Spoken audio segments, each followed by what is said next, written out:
Good day, folks. Welcome back to another time video. We're on to video number 4 in our Fly Guys favorite fall fly patterns mini series here. So got a neat little articulated damsel for you. This is called the flip flop damsel. We've been fishing this for a couple years now, and proves well in the fall. Lots of movement to it. It's got some marabou, a little bit of sparkle, so neat little pattern. We'll go ahead and get started. What I've got in the vise is what's left of a size 14 curved nymph hook, or 16 curved nymph hook, sorry. All I do, I can't remember what hooks they are, but they're fairly weak, so I don't fish with them, but they work well for this pattern because I just put them in the vise and crank on them and just break off the hook point, and then I'm just left with the shank to tie the rear portion of this fly. So we'll go ahead and get started. I've got some olive 70 denier tying thread, and I'm just going to bring this towards the back and bring her back up. First thing to tie in is some small gold ultra wire. Tie this in to rib the fly here shortly. Now I've got some light olive marabou, and I've just taken off about a 1/2 inch clump from the stem and trying to keep it together as best I can. Just going to get it tied in at the back with some nice tight wraps. Pull it out of the way and just advance my thread up to the hook eye. Now I'm going to grab this marabou and just twist it. I'm just going to grab it with some hackle pliers just to make it a little easier to work with, and I will just start to wrap this up the shank. You'll see the marabou flare out.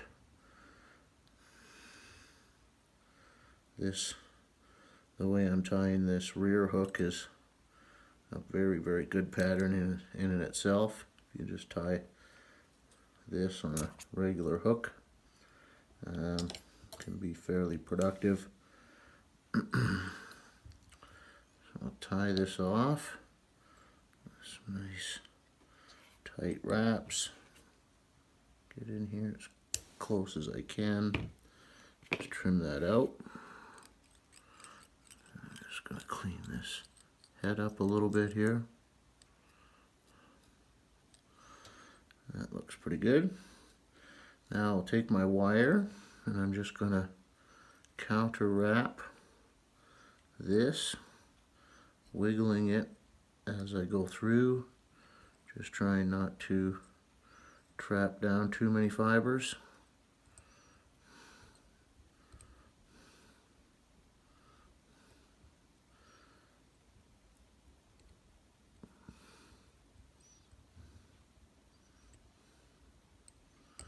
That looks pretty good.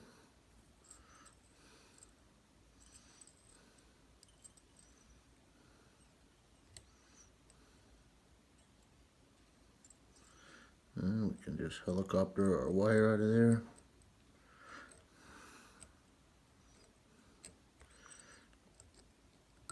There we go. And give this a whip finish. You can throw a little super glue on your thread wraps there if you like. And then I'm just going to pinch this a little shorter, just like so. And that's the back half. So I'll just set that aside for now. And I'm going to place my main hook in here. This is a Daiichi 1120 scud hook, number 14. And I'll just get my thread tied back in. I'm going to go to somewhere kind of near the hook point or barb.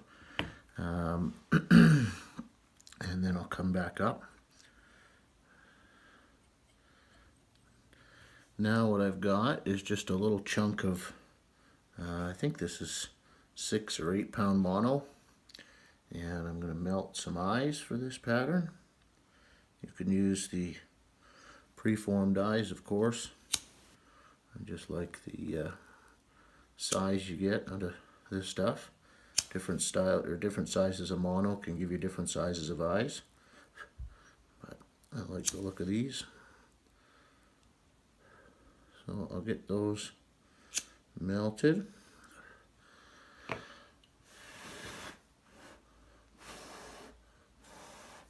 give them a second to cool off.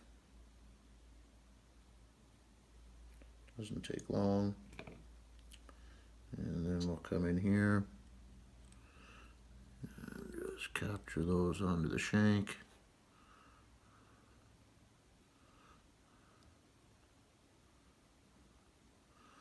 Just try to get them nice and centered. That looks pretty good to me. Make sure they're nice and secure. Some nice tight wraps. And end off right in behind. So now I've got just a piece of 4 pound, maybe this is 2 pound tippet material, really small stuff. And I'm just going to tie that in there, and I'll grab the rear section of this fly, just thread it onto that mono, bring it up, just pinch it there. Just going to grab the mono with a couple loose wraps, make sure I got lots of movement there for my articulation. That looks good. I'll just come back up, snip out that tippet. Looking good so far. So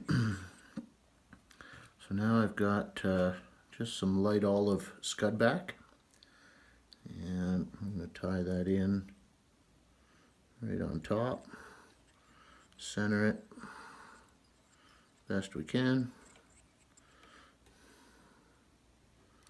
That looks good there. Last material you'll need is this UV straggle or brill. Love this stuff. I've tied anything from dragons to damsels to leeches to even used it on a couple crawny patterns, but it just catches fish. So I'll throw her in here and wrap right up behind the eyes. Just start wrapping this forward till we get behind the eyes, and then at that point I'm going to go over top and then back underneath and around so that I've circled those,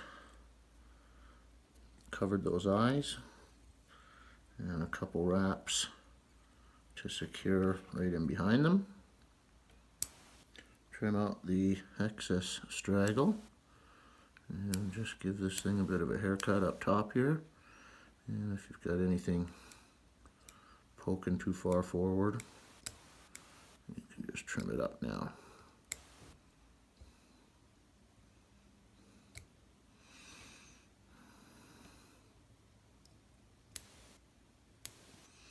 There we go. Clean up that eye a little bit. Okay, now I'm going to just take this scud back, pull it straight over the top, and secure it with a couple tight wraps right in behind the eyes, and then pull it down tight, come right underneath, and grab it right in front. Now you can pull that scud back, snip it out of there, come in with a whip finisher, and just clean up the head. just like that. Snip that out of there, and we are almost done. Last step, don't think is super necessary, but probably more for me than it is the fish. Just going to take a dark colored Sharpie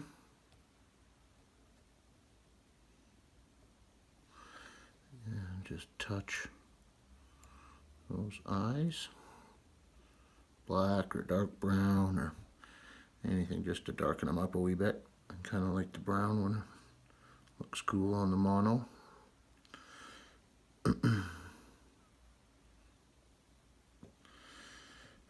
And there it is. So that's all there is to the flip-flop Damsel. You can see as I move that around in the vise, that back end is all over the place. And if you've ever seen a damsel swimming, their back ends are all over the place. So combine that with the really leggy front, you get a neat profile. Still a fairly small pattern. You can play with the hook sizes, go a little bit smaller, go a little bit bigger. This tends to be my go-to size, and works quite well. So that's all there is to the flip-flop Damsel. Thanks very much for watching. Give us a thumbs up if you liked it. Subscribe if you haven't. And until the next one, cheers and tight lines.